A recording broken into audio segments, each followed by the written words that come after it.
The first thing I heard was my name spoken in a venomous whisper that cut through the polished quiet of our home. Ilara is the problem. She's too sentimental, too attached to the past. She can't see what's necessary. I froze my hands, stilling on the banister. The voice was unmistakable. Liam, my husband. I was supposed to be at a board meeting, but a migraine had sent me home early. I'd taken a silent Uber, craving the dark and quiet of our Boston brownstone. Now I stood halfway up the grand staircase, rendered immobile by the conversation drifting from Liam's first-floor study. "She'll never agree to the sale," Liam continued, his tone cold and pragmatic, a side of him I'd only ever seen directed at business rivals. "The company is her father's legacy. It's like asking her to sell a child." A second voice, smooth as aged whiskey, replied, "Then we don't give her a choice, Liam. The offer from Apex Global is too good to pass up. $150 million. We'd be set for life. She'd be set for life even if she doesn't realize it yet." My blood ran cold. That was Julian Croft, my father's most trusted attorney, the man who had handled our family's legal affairs for 30 years. He was like an uncle to me. "The board is getting restless," Julian pressed on. "The quarterly numbers are down again. If we present Apex's offer as the only way to save the company from a downward spiral and couple it with a vote of no confidence in her leadership, she'll be overwhelmed. She'll fold. It's a mercy, really. A mercy." The word echoed in the silent, spacious hallway, each syllable a shard of glass in my heart.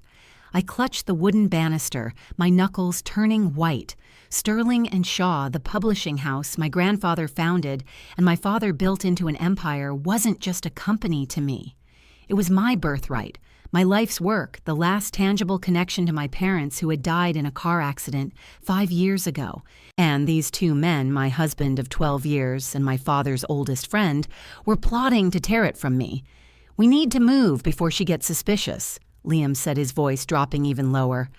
"The paperwork for the board vote is ready, and the other matter, is it taken care of? The private investigator is on retainer."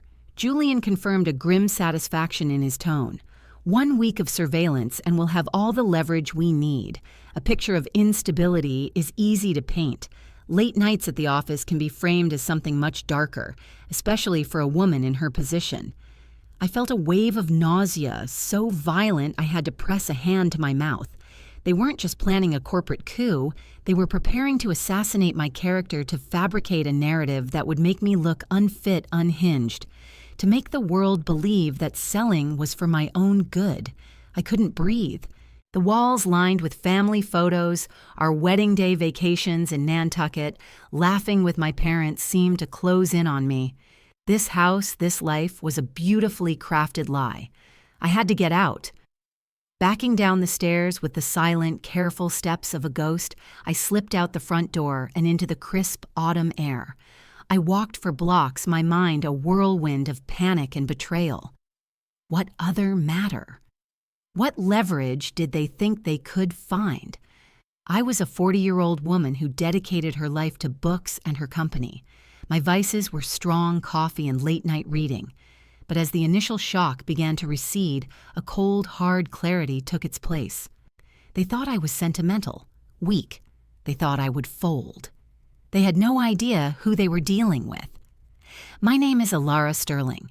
For 5 years, I've been the CEO of Sterling and Shaw, fighting to keep the soul of literature alive in a world obsessed with bottom lines.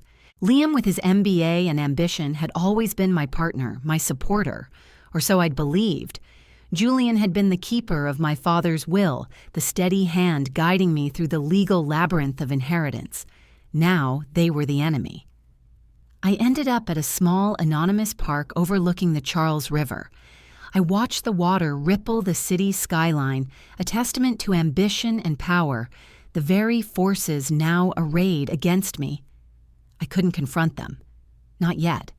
They held all the visible cards, the board, the legal framework, the narrative.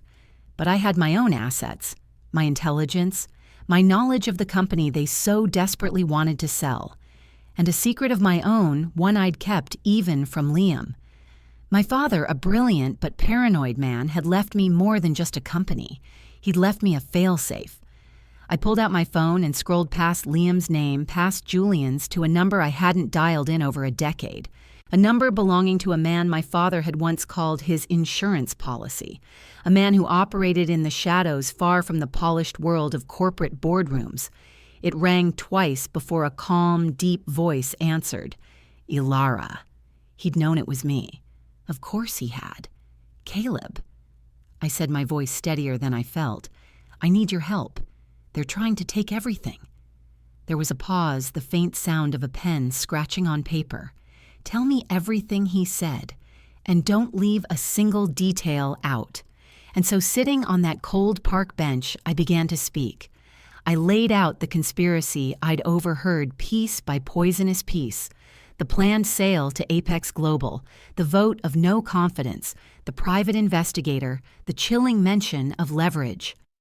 As I spoke, a plan began to form in my mind, not of defense, but of counterattack. Liam and Julian thought they were playing a game of corporate chess. They didn't realize they'd just started a war, and I, Ilara Sterling, was ready to fight for my legacy with everything I had. Caleb Vance operated from a nondescript office above a tailor shop in the North End, a world away from the glass and steel of my usual life. The air smelled of old brick espresso and faintly of cigar smoke. Caleb himself was a man of quiet intensity in his late 50s, with a sharp gaze that missed nothing.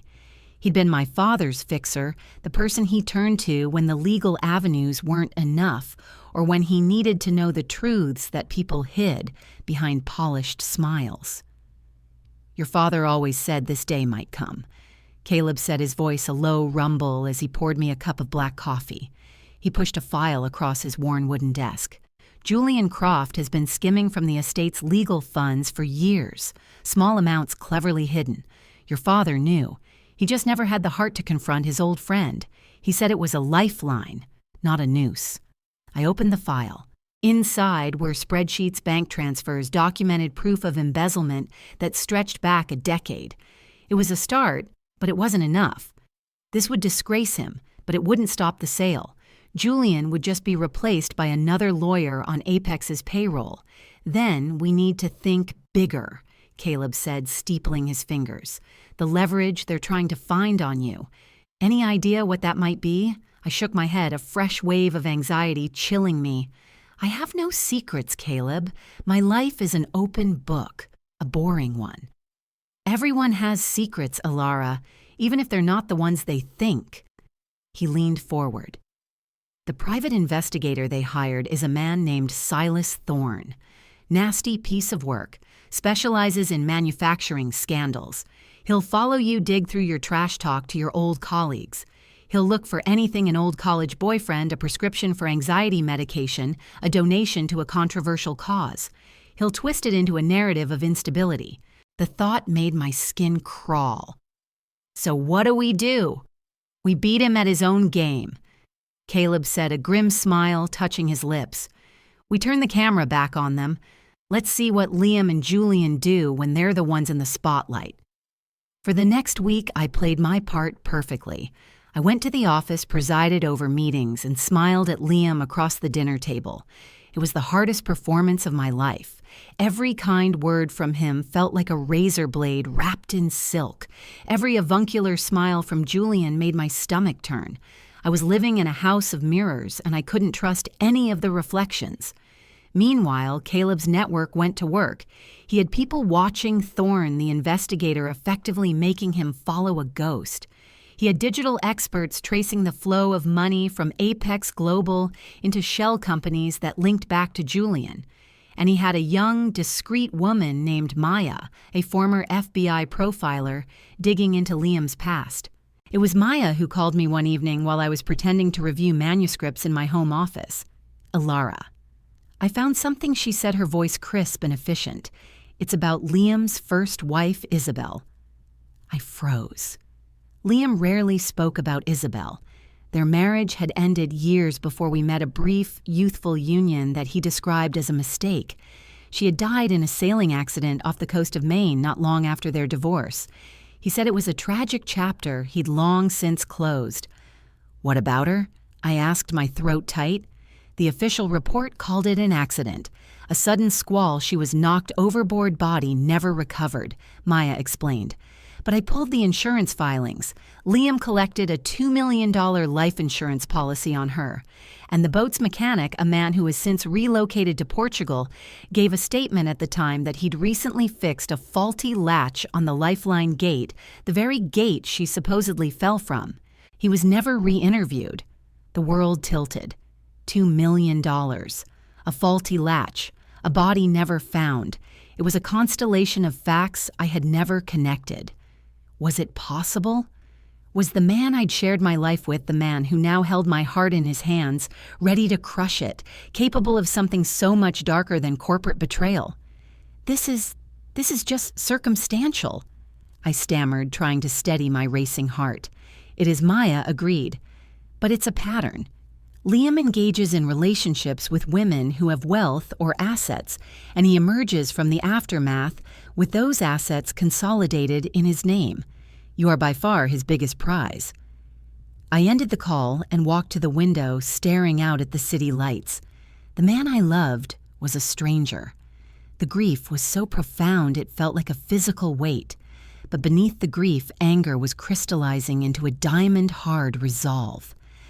A few days later, Caleb summoned me back to his office. His expression was graver than usual. "Thorne is getting creative," he said, sliding a photograph across the desk. It was a picture of me taken from a distance, leaving a nondescript building in a part of town I never visited. I looked furtive, anxious. "What is this?" I asked, confused. "I've never been there." "I know," Caleb said. "It's a composite. Expert digital manipulation. They're creating their evidence. That building is a known methadone clinic. The narrative they're building is one of secret addiction. It's a classic Thorne tactic." The audacity of it took my breath away. They weren't just going to call me unstable. They were going to paint me as a junkie. The sheer vicious cruelty of it finally burned away the last of my sentimental attachment to the man Liam used to be. "It's time I said, my voice cold." "What's our next move?" Caleb opened a second, thicker file. "We go for the heart of their operation. The board vote is in 10 days. We need to shake their confidence. We start with a minority shareholder, Arthur Pym. He's old school, loyal to your father's memory. He also has a passion for restoration. He owns a classic 1965 Aston Martin DB5. A slow, understanding smile spread across my face. And Julian Croft, the man who handles his legal affairs, has been quietly siphoning money from the restoration fund Arthur set up for it. "Precisely," Caleb said. "When I show Arthur the evidence, he'll be furious. He'll withdraw his support for the sale and demand Julian's resignation from the board. It won't stop the vote, but it will cause a rift. It will make others nervous. It was a good first strike." But as I left Caleb's office, the photo of the fabricated me burning a hole in my mind, I knew it wasn't enough. We were playing a defensive game, reacting to their moves. I needed to go on the offensive. I needed to find the one thing they would never expect me to look for, the thing my father had hidden all those years ago. The failsafe. That night, while Liam worked late or so, he claimed I went into the panic room behind my walk-in closet. It wasn't just for safety, it was where my father kept his most private documents. I bypassed the financial records and the wills, my fingers trailing over a small, antique, leather-bound journal. My father's personal cipher. It had taken me years after his death to break the code, a complex system based on our favorite book, The Count of Monte Cristo. I sat on the floor, the journal open in my lap, and began to decode the last few entries. And there it was.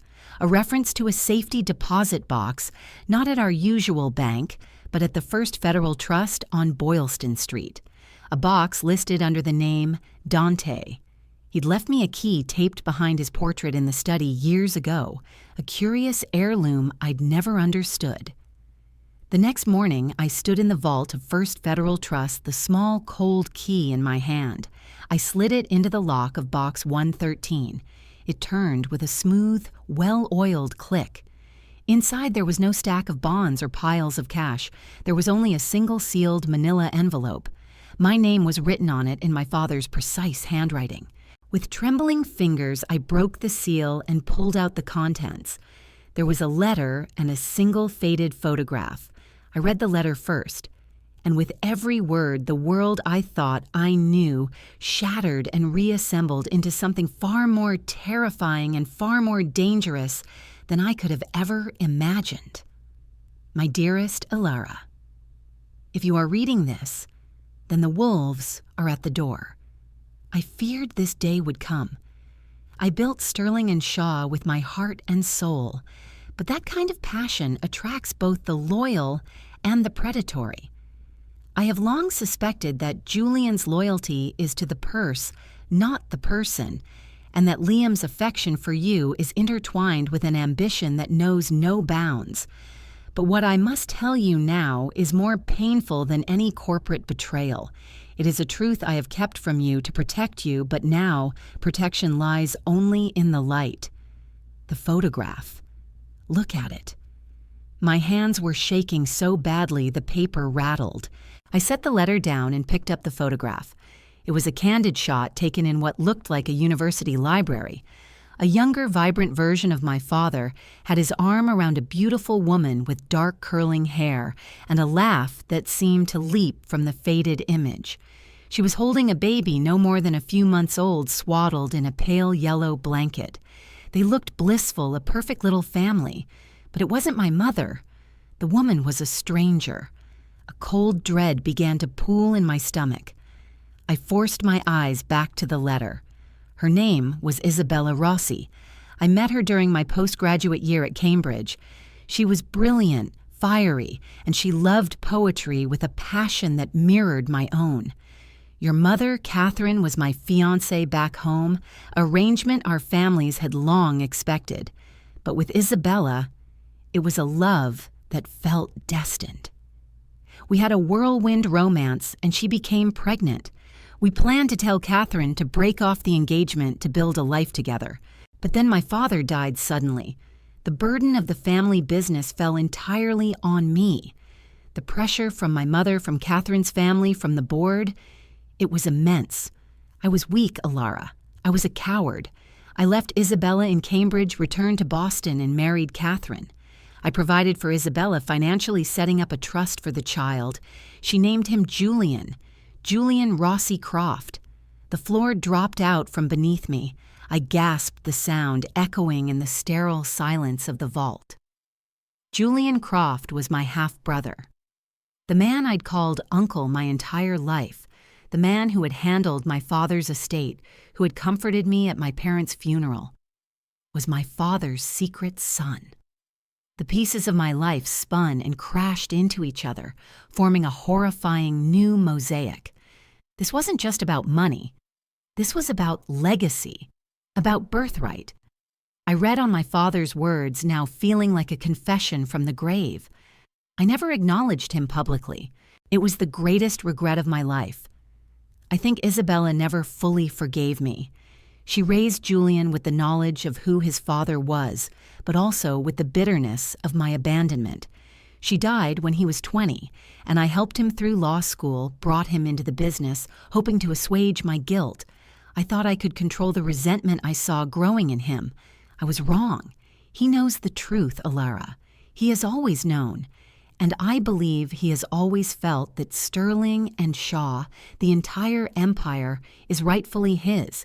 He sees you as the usurper, the child of the legitimate marriage who inherited what he was denied. Do not underestimate the depth of his hatred or the lengths he will go to. He is not just a greedy lawyer. He is a scorned son, and that makes him infinitely more dangerous. The failsafe is this knowledge. Use it wisely.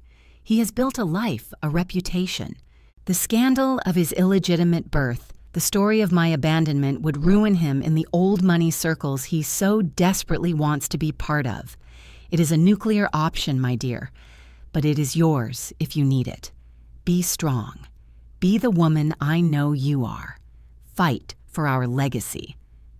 With all my love, your father, I sat on the cold metal stool in the vault for a long time.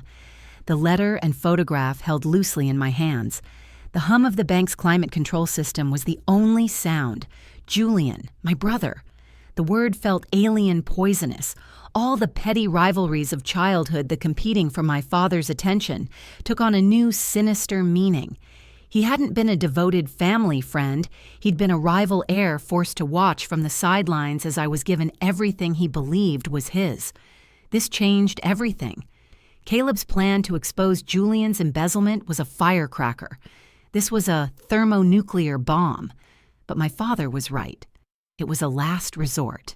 Detonating it would destroy Julian, but it would also shatter my father's memory, tarnish the sterling name, and drag my mother's legacy through the mud. The press would have a field day, the publishing prince's secret love child. It would be a grotesque circus. I had to find another way. I had to use this knowledge as a lever, not a sledgehammer. I returned to Caleb's office, the document safely tucked in my bag. I didn't show him the letter or the photo. Not yet. Some secrets were too heavy to share even with him. Instead, I gave him a new directive. We need to find a pressure point on Liam that doesn't involve his first wife. I said, my voice unnaturally calm. Something recent. Something financial. He's been acting differently for about 6 months, more secretive with his phone taking sudden business trips. Dig deeper. Caleb studied me, his keen eyes noting the new steel in my gaze. You found something in that box. I found context. I replied evasively. And context changes everything. Let's focus on Liam. I have a feeling his ambition is about to overreach. 2 days later, Caleb called, his voice tight with excitement. You were right. Liam's been playing a very dangerous game. He took out a second mortgage on the brownstone without your knowledge or signature. I felt a jolt of pure, undiluted fury. The brownstone was in my name, part of my inheritance. How is that possible? Forgery, Caleb said bluntly. A very good one. He used the funds to cover massive losses in a series of high-risk crypto investments. He's leveraged to the hilt. The Apex Global sale isn't just about ambition for him, Alara. It's about survival. If the sale doesn't go through, he's financially ruined. So my husband was not just a traitor. He was a desperate one. A cornered animal is the most dangerous kind, but it's also the most predictable. This is perfect. I whispered a plan, crystallizing with terrifying clarity. We don't expose it. Not yet. We let him dangle. What are you thinking? Caleb asked. I'm thinking it's time I stopped being a victim and started being a CEO, I said. The board meeting is in 1 week. I'm not going to wait for them to move against me. I'm going to walk in and take control. And you're going to get me a copy of the full signed Apex Global offer sheet. I want to see every clause, every comma. While Caleb's people worked on acquiring the offer sheet, I began my own preparation. I spent days in the corporate archives pulling every file, every contract, every performance review from the past 5 years. I cross-referenced them with Julian's legal billing and Liam's strategic initiatives. I was looking for a pattern, a thread I could pull, and I found it. Tucked away in the annex of a minor subsidiary acquisition was a clause Liam had insisted upon, a leadership successorship rider. It gave the board unprecedented power to reassign CEO responsibilities in the event of a structural shift or performance crisis. It was buried in legalese, and I'd signed it trusting my husband. He had been laying the groundwork for this coup for years. The night before the board meeting, I couldn't sleep. I stood in the dark of our bedroom watching Liam sleep. The man who had sworn to love and cherish me was dreaming of my professional execution. The grief was still there, a hollow ache, but it was now surrounded by an iron fortress of resolve. My phone buzzed. It was Caleb. The offer sheet had been acquired. I went to my home office and opened the document. The number was there in bold $150,000. But as I read further, my blood ran cold. It wasn't just a buyout, it was a dissolution. Apex Global planned to strip Sterling and Shaw for part sell off the iconic backlist fire the entire staff, and shutter the imprint that had borne my family's name for 3 generations. Liam and Julian weren't just selling a company, they were selling its corpse. And then I saw the final clause, the one that made my heart stop entirely. It was a personal indemnity clause protecting Liam and Julian from any and all legal action resulting from the sale. But it specified that this protection was void if any member of the Sterling family, specifically naming me, retained a stake of more than 5% in any resulting entity. They weren't just cutting me out. They were ensuring I could never ever come back. I closed the document and looked out at the sleeping city. The final piece of the puzzle had snapped into place. Tomorrow I would walk into the lion's den, but I would not be walking in as a lamb to the slaughter. I would be walking in as the lioness. They had the votes. They had the lies. They had the leverage. But I had the truth, and I was about to show them just how powerful that could be. The boardroom of Sterling and Shaw was a temple to literary history. Floor-to-ceiling mahogany bookshelves held first editions and legacy titles, and the air carried the faint, sacred scent of old paper and leather. I had always loved this room. Today it felt like a courtroom, and I was both the accused and the prosecuting attorney. I walked in precisely at 9 a.m., my posture straight, wearing a sharply tailored navy blue suit that felt like armor. I carried a simple leather portfolio. Inside was not a defense, but an indictment. Liam and Julian were already there, seated at the far end of the long, polished table. They looked up as I entered, their expressions a masterclass in feigned concern. The other 8 board members were present, including Arthur Pym, who gave me a small, nervous nod. I took my seat at the head of the table, the CEO's chair. I felt every eye on me. Ilara Liam began, his voice dripping with a patronizing warmth that made my skin crawl. "We're so glad you're here. We know this has been a difficult time, and we want to approach today's discussion with the utmost care for you and for the future of this company. The future is exactly what I'm here to discuss." "Liam," I said, my voice clear and steady, cutting through his performative empathy. "Shall we begin?" Julian cleared his throat, taking control of the narrative. "Of course. As you all know, Sterling and Shaw has faced significant headwinds, the digital market changing consumer habits. Our last 2 quarters have been disappointing. We've been exploring strategic options to ensure the company's legacy and provide value for our shareholders." He gestured to the screens around the room. "We have received an unsolicited and exceedingly generous offer from Apex Global. $150 million. A murmur rippled through the room. It was an impressive number. Liam stood playing the part of the visionary. "This isn't just about the money, it's about ensuring the survival of what we've built. Apex has the distribution network, the digital infrastructure, the global reach to carry our titles into the next century. This is a partnership that will secure the jobs of our employees and the reach of our authors." He was good. He was using my own language legacy. Authors, employees, to sell my execution. "May I see the full offer sheet?" I asked. My tone neutral. A flicker of unease crossed Julian's face. "Ilara, it's a complex document.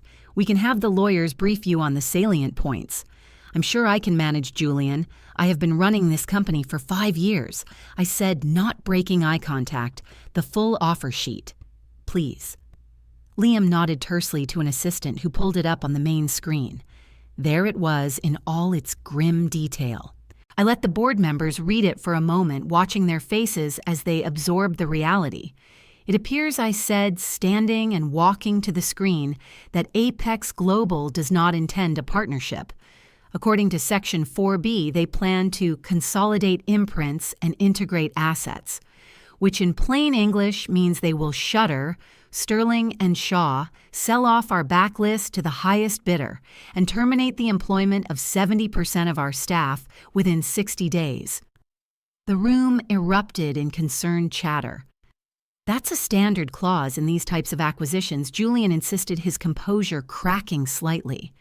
"It's negotiable. Is it? I asked softly. I zoomed in on another section, and this personal indemnity clause protecting you and Liam from legal action, it seems unusually specific. It almost reads as if you knew the sale would be contentious and potentially litigious. Liam's face was turning a dull red. Ilara, this is not the time for paranoid interpretations. The board needs to make a decision based on the financial health of this company. I agree, I said, returning to my seat. So let's talk about financial health. Julian, as our chief legal counsel, you handle the estate management for several board members. Do you not? He narrowed his eyes, wary. You know I do, including the restoration fund for Arthur Pym's Aston Martin. I asked, turning to the elderly man. Arthur sat up straighter. What about my car? I opened my portfolio. Caleb, if you would. The door to the boardroom opened and Caleb Vance walked in looking every bit the unassuming academic. He handed a thin file to Arthur Pym. What is this? Arthur asked, putting on his reading glasses. That is a forensic accounting of the restoration fund Julian manages for you, I said. It shows a pattern of diverted funds totaling just over $85,000 over the past 3 years, funneled through a shell company called Heritage Restorations, which is registered to a P.O. box controlled by Julian. The color drained from Julian's face. Arthur Pym's expression shifted from confusion to thunderous fury. You've been stealing from me, from my car, Arthur. That's absurd, Julian spluttered. This is a fabrication. The bank records are quite clear, Caleb said in his calm, authoritative rumble. We can provide them to your personal attorney. The board was in an uproar. I had just proven their trusted legal counsel was a thief. The foundation of their alliance was cracking. This is a desperate smear campaign, Liam shouted, slamming his hand on the table. To distract from Ilara's own failures and instability. My instability, I repeated, locking eyes with him. The room went quiet. Let's talk about stability, Liam. Let's talk about the second mortgage on our brownstone, the one you took out 6 months ago using a forged copy of my signature. I pulled the documents from my portfolio and slid them down the table. You lost nearly $2 million in speculative cryptocurrency trades. You're leveraged to the breaking point. This sale to Apex Global isn't a strategic move for you, Liam. It's a bailout. You're not saving the company. You're saving yourself. The revelation hung in the air, stark and undeniable. I could see the calculation in the other board members' eyes. They had been prepared to follow a visionary, not a desperate gambler. Liam looked at me with a pure, undiluted hatred I had never seen before. You bitch, he whispered. But in the silent room, it was heard by everyone. Julian stood his chair, scraping back. This meeting is over. We will reconvene after everyone has had a chance to calm down. Sit down, Julian, I said, my voice like ice. I'm not finished. I walked around the table until I was standing directly between him and Liam. I looked at the stunned, silent board. These two men have conspired to sell your birthright for their personal gain. They have lied to you, stolen from you, and planned to destroy the legacy my family built over 3 generations. They even hired a private investigator to fabricate evidence of my instability because they knew I would never agree to this atrocity. I turned to Julian, lowering my voice so only he could hear. And you feel this company is yours by right, don't you? Because of our father. His eyes widened in shock and terror. He hadn't known that I knew. But it's not, I said, my voice rising again for the benefit of the room. It's mine, and I am not giving it up. I turned back to the board. The motion for a sale is hereby tabled, indefinitely. Furthermore, I move for the immediate removal of Julian Croft from the board and for the termination of his legal services, given his demonstrated breach of fiduciary duty. All in favor, every hand around the table, went up, some slowly, some with conviction. Arthur Pym's shot up first, his eyes still burning with anger at Julian. The motion carries, I said. I then turned to Liam. As for you, you are suspended from your role as COO effective immediately. You will leave these premises now and you will not return until a full audit of your financial dealings is complete." Liam stared at me, his body trembling with rage. For a second, I thought he might lunge at me, but he just leaned in his voice a venomous whisper. "You have no idea what you've just done." He turned and stormed out of the boardroom, the door slamming shut behind him. Julian stood gathering his papers with shaking hands. He couldn't look at me. He scurried out like a beaten dog. The room was left in a stunned silence. I walked back to the head of the table and sat down, my own hands trembling slightly now that the adrenaline was fading. "Now," I said, looking at the faces of the men and women who had just witnessed a coup and a counter-coup in the space of 20 minutes.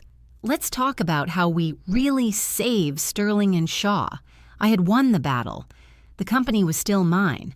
But as I met the worried, shocked, and impressed eyes of my board, I knew the war was far from over." Liam's final words echoed in my mind. "You have no idea what you've just done." The cold certainty in his voice told me he wasn't defeated. He was just changing tactics, and the next move would be his. The silence in the boardroom after Liam and Julian's exit was thick enough to taste. I took a slow breath, steadying my hands beneath the table. I just exposed two of the most powerful men in my life as traitors and criminals. The victory felt hollow, like I'd won a battle by setting the battlefield on fire.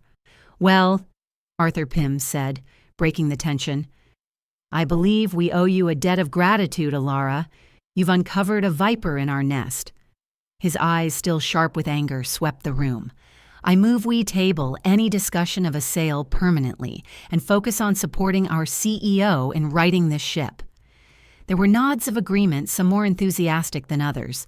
The board was shaken, and for now, that meant they were malleable. I spent the next hour outlining a preliminary plan, an internal audit of all finances, a renewed focus on our core literary strengths, and a PR campaign to reassure authors and staff. I was playing the part of the confident leader, but inside I was reeling. The image of Liam's hate-filled eyes was burned into my mind. When the meeting finally adjourned, I retreated to my office, the one with the panoramic view of the public garden that my father had loved. I closed the door and leaned against it, allowing myself a single, shuddering breath. The performance was over. Now the reality set in. My phone buzzed. It was Caleb. "Well done. But watch your back. Cornered snakes strike." I didn't need the warning. I could feel it. The rest of the day was a blur of damage control. I had to address the staff, reassure my senior editors, and begin the process of freezing Liam's access to company systems.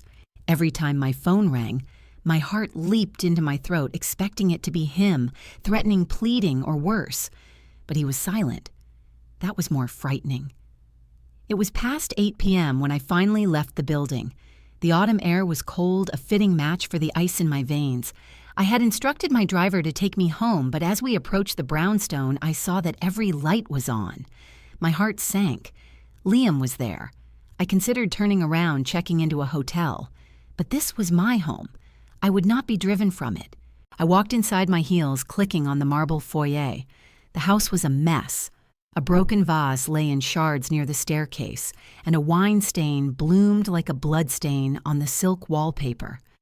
Liam was in the living room pouring a glass of whiskey, his back to me. "You trashed the place," I said, my voice weary.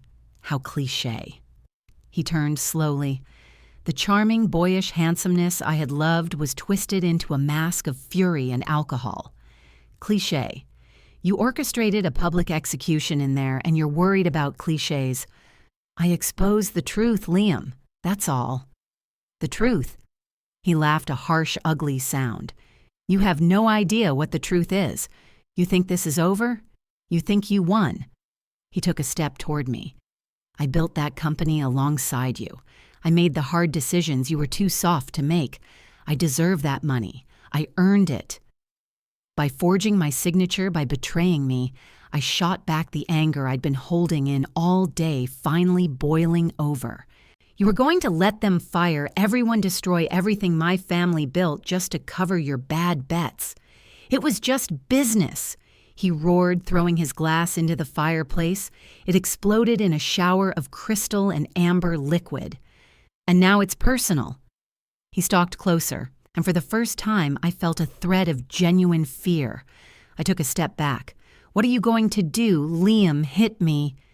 He stopped inches from me, his breath hot with whiskey. "I don't need to hit you, Alara.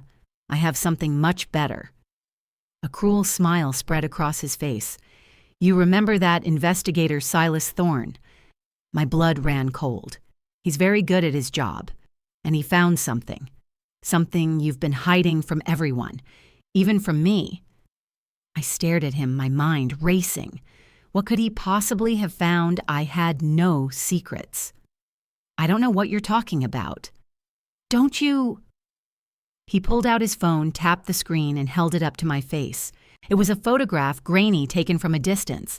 It showed a woman entering a small, discreet building on a tree-lined street. The woman was me. The building was the Hope Fertility Clinic. All the air left my lungs. "You've been going there for over a year," Liam said, his voice dripping with malicious triumph. "Every other Tuesday like clockwork. Why Alara? What were you doing at a fertility clinic without telling your husband?" I felt the world tilt. This was my secret. The one dream I had kept for myself, the one thing I had protected from the pressures of the company, from the disappointments of our marriage. We had tried to conceive naturally for years with no success. I'd started seeing a specialist alone, terrified of the hope and the potential for more failure. I wanted it to be a surprise if it worked, a gift for us, and now he was using it as a weapon. I was trying to... I stammered, my composure shattered. "Trying to what?" he sneered.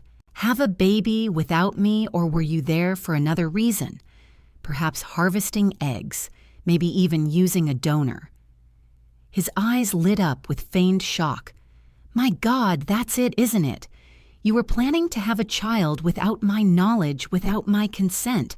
To produce an heir to lock down your control of the company, to cut me out of the lineage entirely." "That's not true," I cried, horrified at the twisted narrative he was constructing. "Isn't it—" He pocketed his phone. "How will it look, Alara, the unstable CEO, so desperate to hold on to power? She secretly undergoes fertility treatments to create a sole heir, cutting her desperate husband out of the picture. It fits perfectly with the narrative Julian and I were building. The press will eat it alive. The board will see it as the ultimate proof of your irrationality. No one will trust you again." He walked to the door, picking up a packed suitcase I hadn't noticed. "I'm staying at the Four Seasons. I'd advise you to be gone by the time I return tomorrow. The locks will be changed. This is my house, too, and I don't feel safe with you here." He left, slamming the door behind him. I stood alone in the wreckage of my home, my hand instinctively going to my stomach. The secret I had held so close, the fragile hope I had nurtured, had been ripped out and twisted into something grotesque. He had found the one thing that could hurt me more than any financial or professional betrayal. He wasn't just trying to take my company anymore. He was trying to destroy my very identity, to paint me as a monstrous, calculating woman. He was attacking my dream of motherhood. I slid down the wall onto the cold floor, pulling my knees to my chest. The tears came then, hot and silent. I had won the boardroom, but I was losing everything else. My home, my husband, and now the private, precious hope I had carried for so long. But as I sat there in the dark, surrounded by the broken pieces of my life, the tears of despair began to cool, solidifying into something else. A colder, harder resolve. Liam had made a fatal mistake. He had assumed that attacking me on this deeply personal level would break me. But he was wrong. It had just shown me that there were no lines he wouldn't cross, no depths to which he wouldn't sink, and that meant I no longer had any lines either. I wiped my tears away. I got to my feet. I walked to my father's portrait in the study and retrieved the key taped behind it. Then I went to the panic room and opened the small, fireproof safe where I kept the most important documents. Inside, next to my passport and my parents' wills, was the manila envelope from the safety deposit box. I took out the photograph of my father, Isabella, and baby Julian. I had wanted to protect my father's memory. I had wanted to avoid a scandal. But Liam had just declared total war. And in total war, you use every weapon you have. I picked up my phone and called Caleb. They're going to leak a story about me. I said, my voice eerily calm. They're going to say I was secretly undergoing fertility treatments to create an heir and cut Liam out. They're going to use it to prove I'm unstable. Caleb was silent for a moment. That's diabolical. It is, I agreed. So we're not going to play defense. We're going to launch a preemptive strike. I'm sending you a photograph. I want you to leak it to the press. Anonymously, along with a very specific story. What's the story? Caleb asked.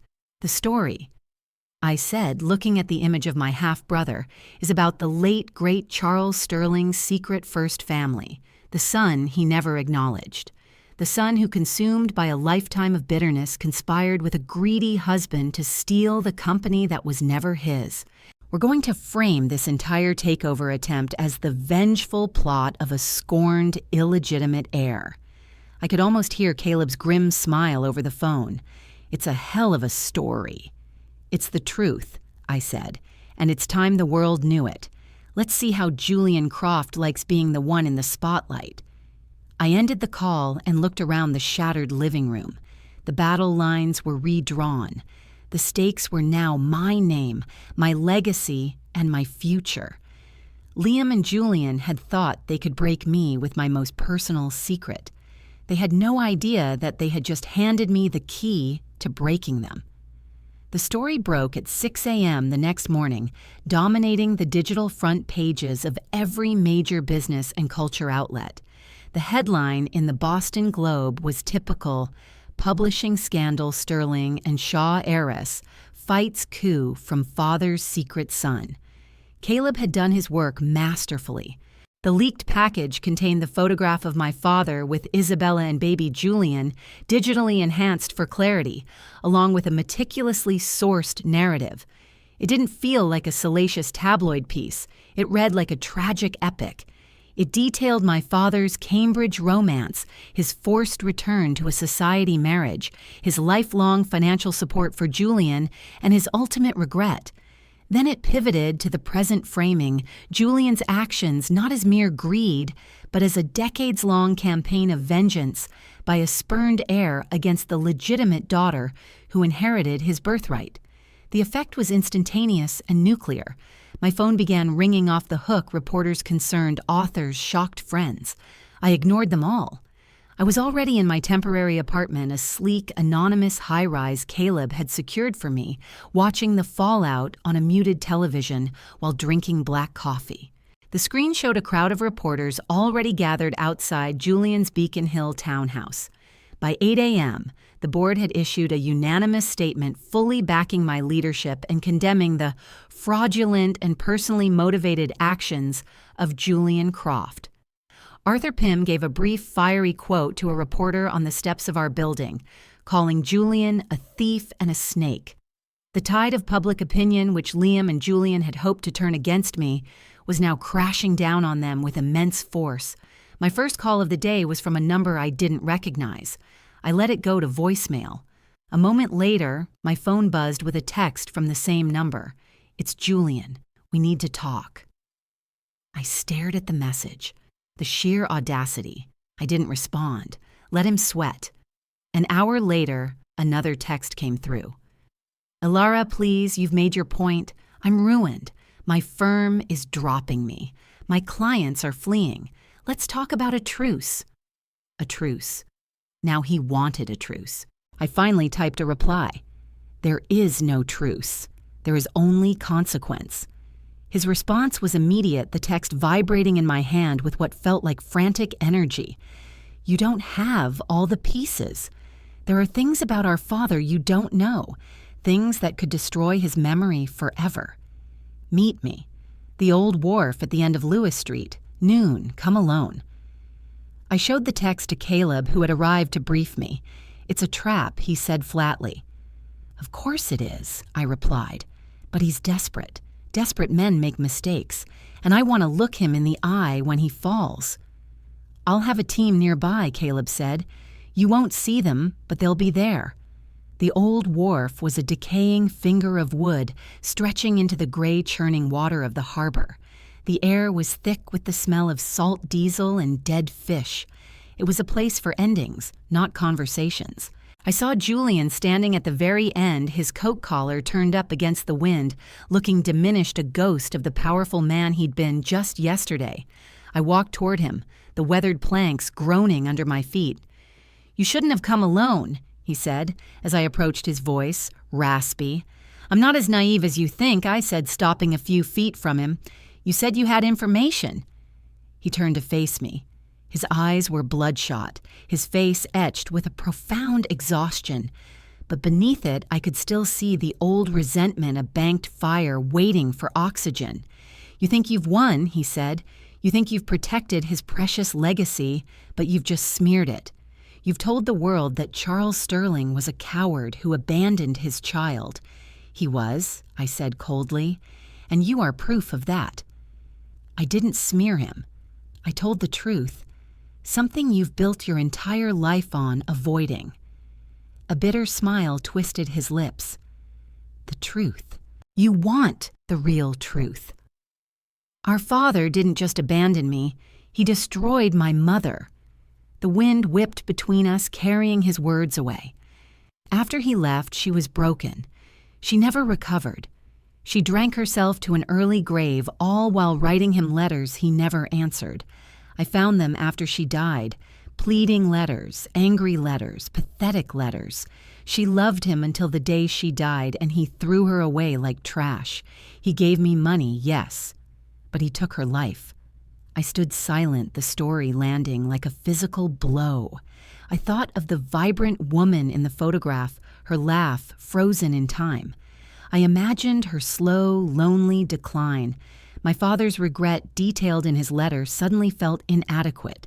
A shallow apology for a profound crime. I'm sorry for that, I said, and I meant it. I am. But that doesn't justify what you did to me. I wasn't the one who hurt her. You were the symbol of it. He snarled, his composure cracking. The golden child living in the beautiful house, inheriting the empire, while I had to scrape and bow and call you family friend. He gave you everything. He gave me a check and a lifetime of silence. So yes, I wanted to take it from you. I wanted you to know what it felt like to have your birthright ripped away. So this was always about revenge, I said. The embezzlement, the plot with Liam, it was never just about the money. It was about hurting me because you couldn't hurt him. It was about justice, he shouted, his voice raw, and you haven't stopped it, you've just accelerated it. He reached into his coat pocket. I tensed, but he only pulled out a small, folded piece of yellowed paper. My mother's last letter to him, he said, holding it out. She mailed it the week she died. He never opened it. I stole it from his study years ago, read it, read what your saintly father did. I hesitated, then took the paper. The handwriting was shaky, slurred in places, the script of a woman already leaving the world. My dearest Charles. It began. The doctor says I haven't much time. The pain is a constant companion, but it is nothing compared to the ache of your absence. I have loved you every day since I first saw you in the Cambridge Library. I have loved you through your silence. I have loved our son who has your eyes and your stubborn pride.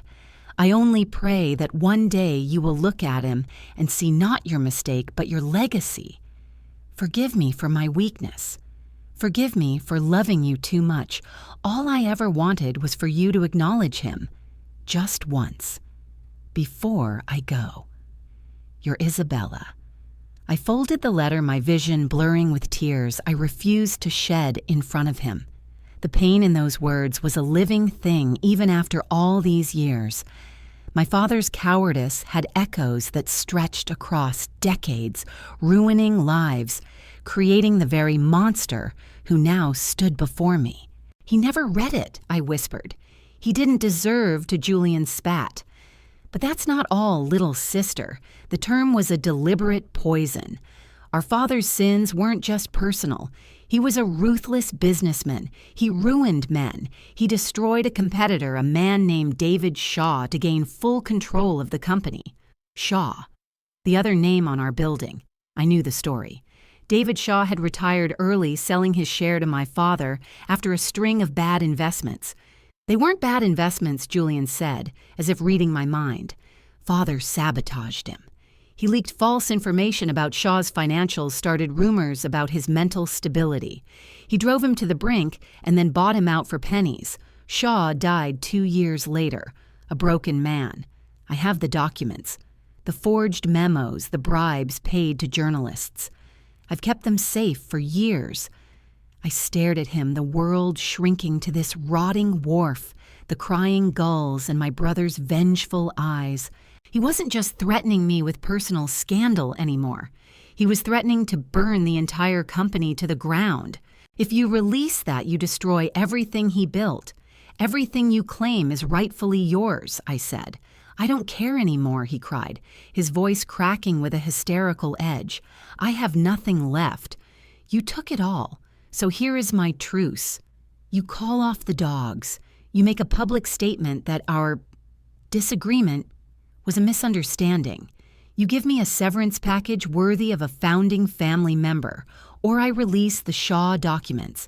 I will take Sterling and Shaw down with me. I swear I will." He was insane with grief and rage. There was no reasoning with him. The brother I never knew I had was now my family's destroyer. I looked at him, this shattered, bitter man, and I felt a terrifying mix of pity and absolute resolve. "No," I said simply. His face went slack with disbelief. What I said, no. "You will not hold my father's company hostage. You will not continue his cycle of destruction. If you release those documents, you will be exposing your own father as a criminal. You will be proving to the world that you are truly his son, ruthless and willing to destroy a legacy for your own pride." I took a step closer, my voice dropping to a whisper. "You want to be acknowledged as a Sterling, then act like one. Take your downfall with some dignity. Because I promise you, Julian, if you try to burn my house down, I will make sure you are consumed in the flames." I turned and walked away, leaving him standing alone at the end of the wharf. I didn't look back. I could feel his hateful gaze on my back like a physical weight. I had gone to the meeting hoping to find a shred of the brother I might have had. Instead, I found only the depth of his ruin, and I knew with a cold certainty that this was not over. He had nothing left to lose, and a man with nothing left to lose is the most dangerous thing in the world. The silence in my apartment was absolute, a stark contrast to the storm raging in my mind. I stood at the floor-to-ceiling window, watching the lights of Boston glitter like a field of cold diamonds. I had faced down Julian, but his threat wasn't an empty one. He was a cornered animal, and he had just shown me the nuclear codes. The Shaw documents, if released, they wouldn't just damage the company's reputation, they would eviscerate it.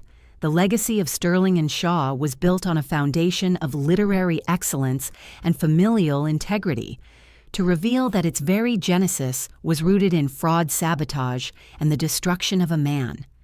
Our authors would flee, our distributors would balk, and our readers would turn away in disgust.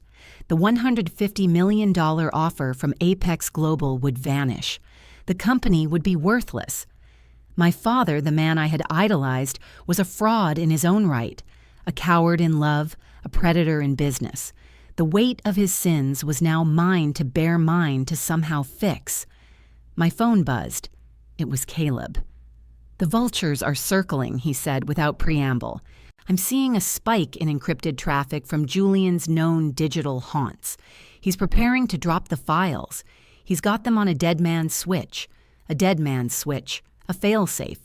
If he didn't reset a timer periodically, the documents would automatically release to a preset list of media outlets." How do we stop it? I asked, my voice tight. We can't not digitally. He's too good. The only way is to get the passphrase from him, to make him call it off. He'll never do that. I said, the memory of his hysterical eyes on the wharf searing into me. He'd rather see everything burn. Then we find a pressure point he can't ignore. Caleb replied, I've been digging deeper into his mother, Isabella Rossi. Her family was from a small town in Sicily. They were poor but proud. There's a cousin still living there, an old woman named Rosa. Julian sends her money every month. It's his one consistent, seemingly selfless act. A cousin. A tether to the mother he loved. It was something. It was thin, but it was all we had. I'll book a flight to Palermo, I said. Ilara, that's too risky. Let me send someone. No, I said, my decision firm. This is family. However twisted, it's family. I have to go myself. As I ended the call, another came in. Liam. I almost didn't answer, but a cold curiosity made me tap the screen. You've really done it now, haven't you? His voice was slurred thick with drink and self-pity. The secret brother. The scandal. The stock price is in free fall. You've destroyed our value, you stupid bitch. Our value. I repeated, a bitter laugh escaping me. There is no our Liam. You made sure of that. I'm still your husband, he shouted. Everything you have is still half mine, and now you've made it worth half of nothing. I'm not going down with this sinking ship. I'm filing for divorce tomorrow, and I'm taking my half. I'll force a sale of the company assets to get it. The sheer, breathtaking audacity of it left me speechless for a moment. He saw the company crumbling, and his only thought was to grab as many splinters as he could on the way down. You can try, I said, my voice dangerously quiet. But you forged my signature on a $2 million loan. You are facing criminal fraud charges. You think any judge will look kindly on you. You'll be lucky if you don't end up in a cell next to Julian. There was a long silence on the other end. I could almost hear the gears grinding in his liquor-soaked brain. When he spoke again, his tone had changed. It was lower, more calculating. Maybe we don't have to be enemies, Ilara. I froze. What did you say? We started this together. We can end it together. Julian is the problem. He's lost his mind, but he trusts me. Or he did. I can get to him. I can get him to stand down. A cold knot tightened in my stomach. What are you proposing, Liam, a partnership? One last time. I get Julian to deactivate his dead man's switch. I get him to hand over all the Shaw documents. In return, you drop the fraud charges against me. We split what's left of the company's value 50-50 in the divorce, clean and simple. No more fighting. It was a monstrous proposal. He was offering to betray his co-conspirator to save his own skin and asking me to reward him for it, to let him walk away with a fortune after trying to destroy me. And the most terrifying part was that it was the most pragmatic, logical path forward. It was the only way to possibly save Sterling and Shaw without a catastrophic scandal. How do I know you can do it? I asked, playing for time. He's hiding out in a lake house in New Hampshire. I know the place.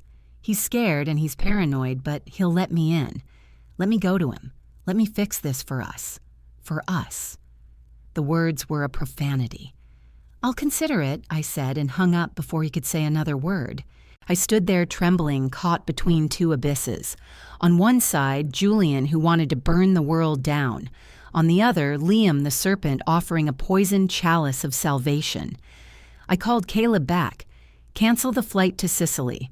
I have a new plan. I relayed Liam's proposal. Caleb was silent for a long time. It's a trap, Ilara. You can't trust him. I know that, I said. But he's right about one thing. Julian might let him in. We use Liam as the key to get through the door.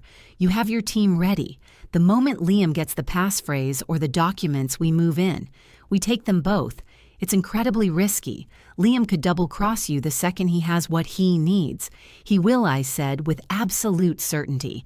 That's why we'll be one step ahead.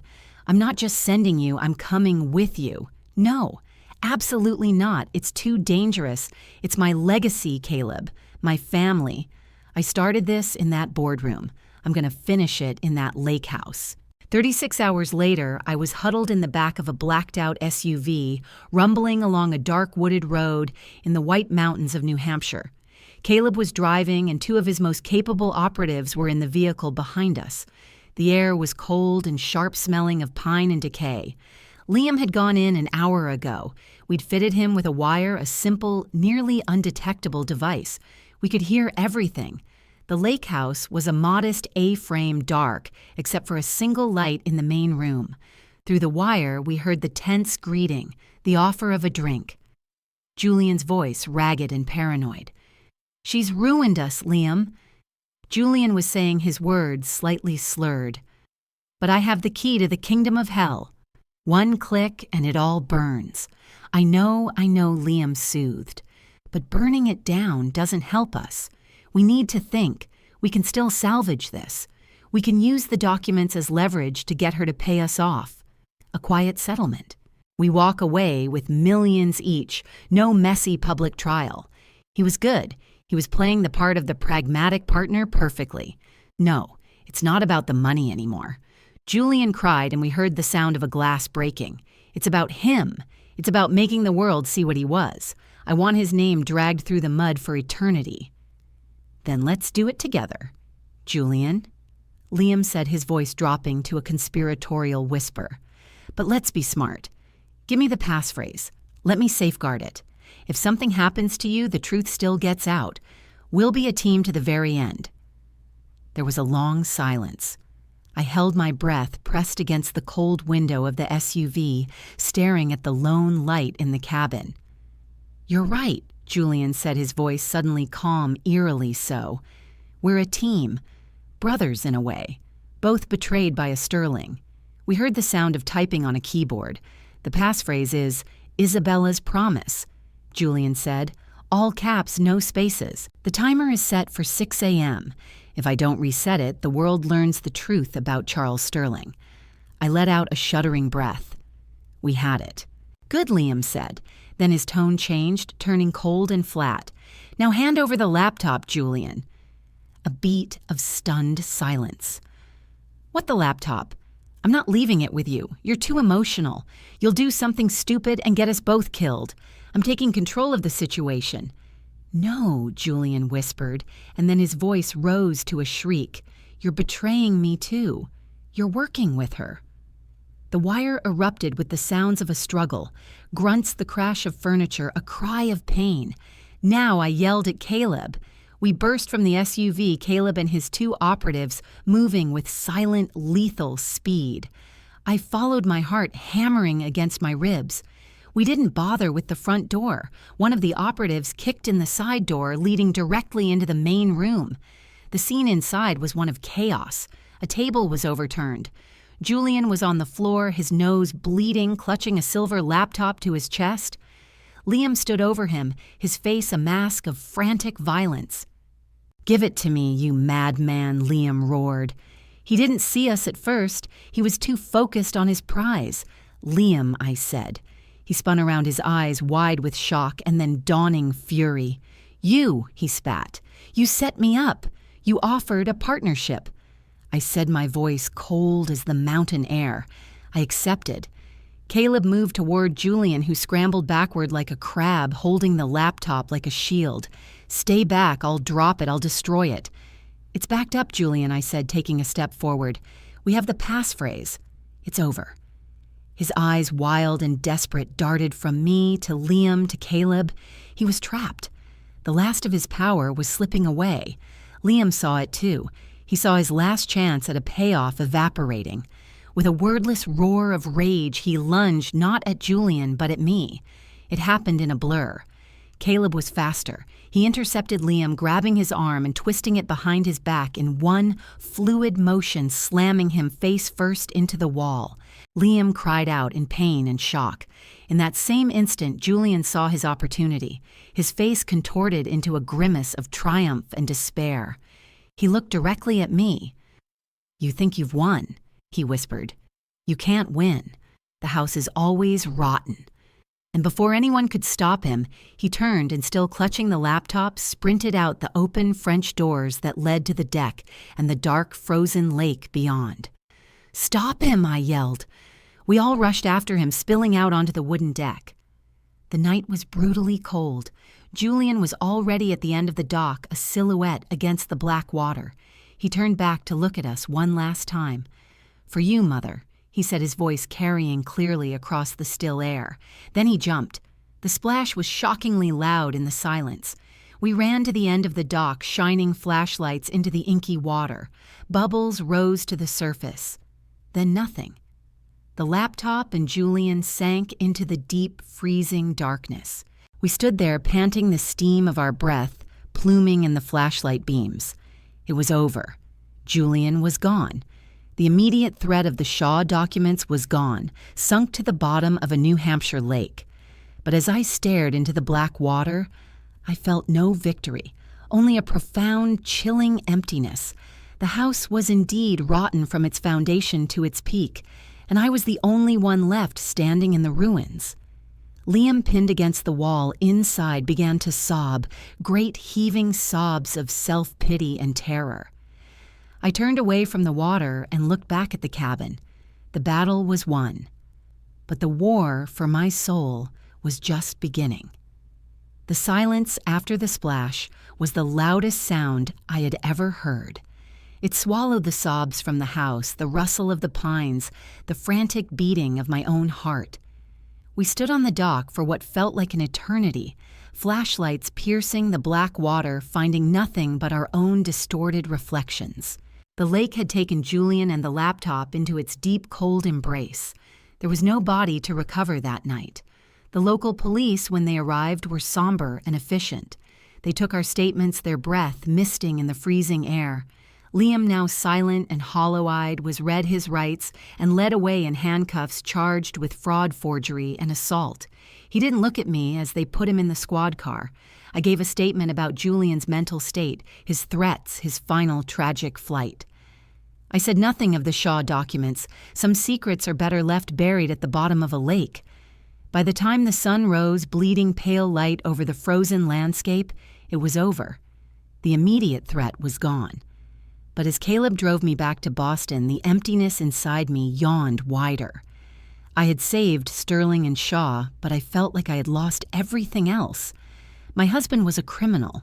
My brother was dead. My father was a stranger. The weeks that followed were a numb blur of legal proceedings and corporate stabilization. The board galvanized by the scandal, and my handling of it gave me their unwavering support. The story of Julian's vendetta and Liam's desperation was a contained, sensational tragedy. The deeper, uglier truth about my father remained our secret mine, Caleb's, and the lake's. The divorce was swift and brutal. With the criminal charges looming, Liam's lawyers had no leverage. He signed the papers from a jail cell relinquishing all claims to the company and the brownstone in exchange for me not pursuing further charges.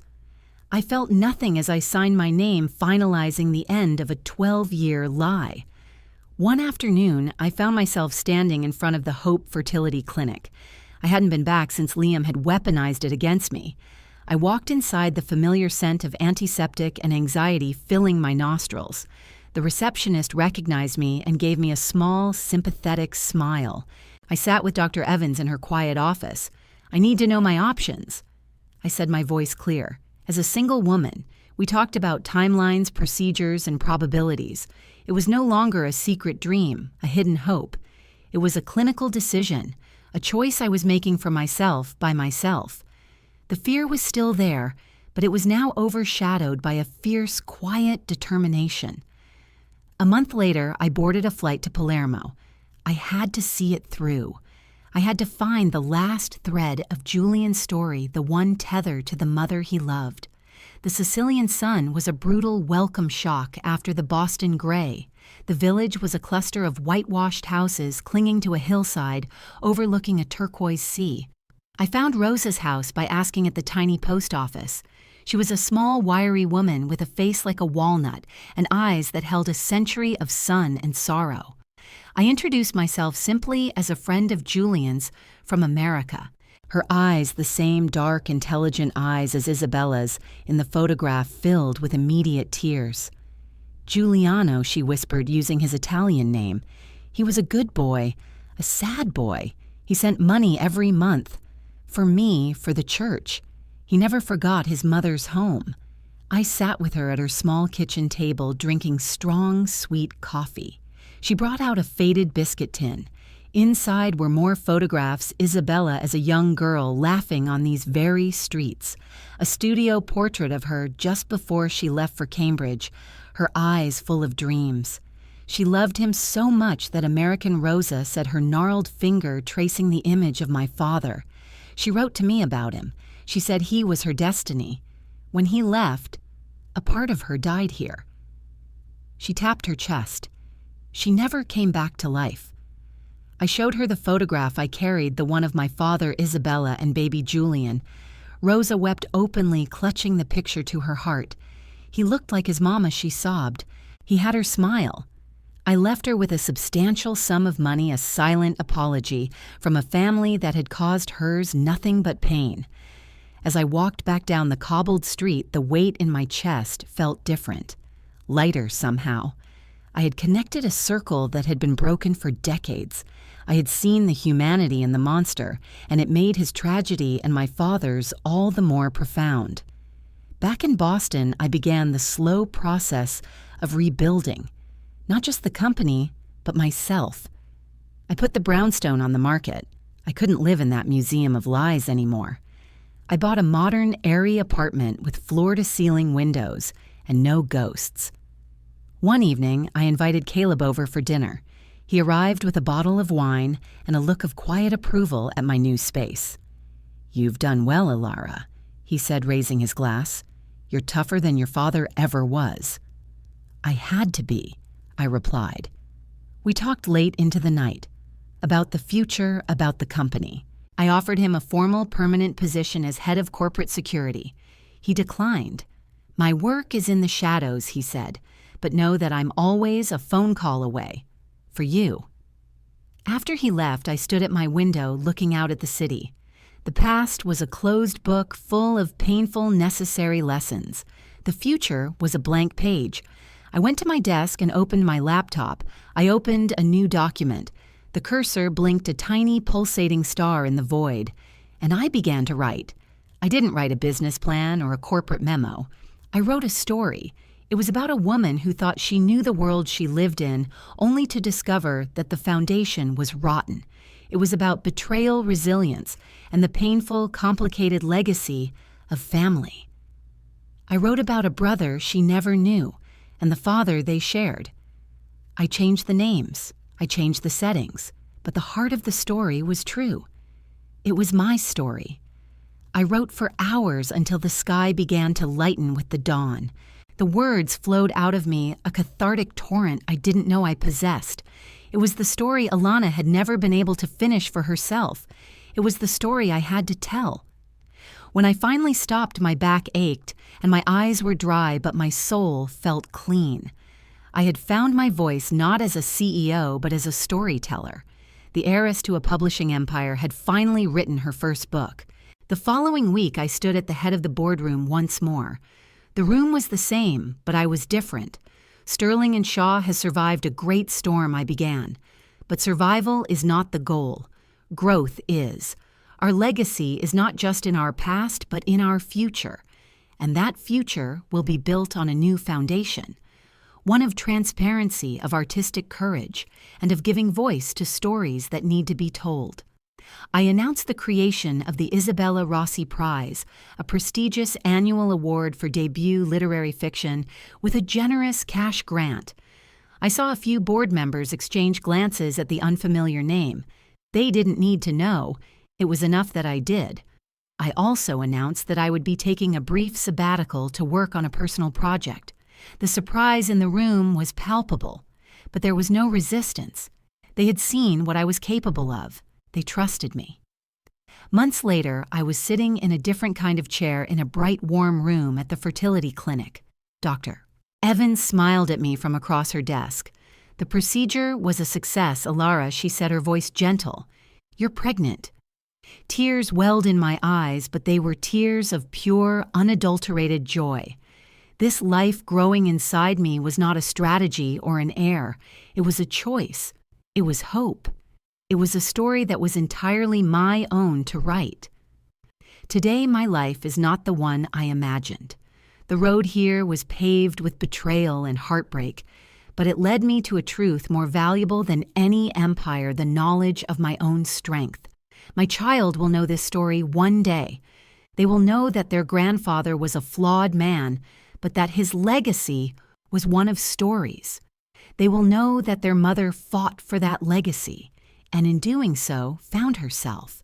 They will know that courage isn't the absence of fear, but the decision that something else is more important. The first page of their story and the new chapter of mine begins today.